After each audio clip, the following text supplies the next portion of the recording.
Hi friends, చాలామంది నీళ్ళ విరోచనాలతో బాధపడుతూ ఉంటారు. దీనికి కారణం ఫుడ్ ఇన్ఫెక్షన్ కావచ్చు, లేదంటే ఒంట్లో ఉన్నటువంటి వేడి వల్ల కూడా నీళ్ళ విరోచనాలు అనేటివి జరుగుతూ ఉంటాయి. అయితే ఈ నీళ్ళ విరోచనాలు తగ్గడానికి ఆయుర్వేదంలో అద్భుతమైనటువంటి చిట్కాలు ఉన్నాయి.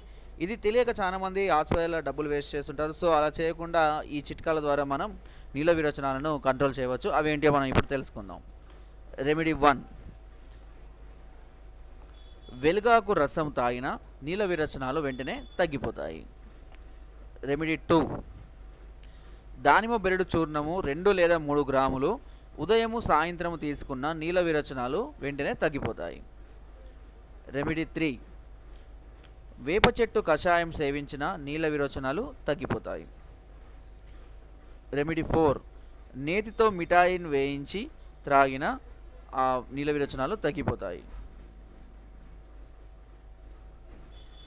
నేరేడు చెక్క కషాయం త్రాగిన నీళ్ళ విరోచనాలు తగ్గిపోతాయి. రెమెడీ 6, బొప్పాయి పండు తింటున్న ఏ మందుకు కూడా తగ్గని విరోచనాలు కూడా తగ్గిపోతాయి. రెమెడీ 7, పటిక బెల్లం, బూరుగు జిగురు సమానంగా కలిపి నూరి పూటకు 1 గ్రాము పొడిని మంచినీటిలో కలిపి 2 పూటలా తీసుకున్నట్లయితే పిల్లలకు కలిగేటువంటి నీళ్ళ విరోచనాలు అనేటివి తగ్గిపోతాయి. నా వీడియో కనుక మీకు నచ్చినట్లయితే ఒక లైక్, ఒక షేర్ చేయండి. మరిన్ని వీడియోస్ కోసం సబ్స్క్రైబ్ చేయడం మాత్రం మర్చిపోకండి. Thank you.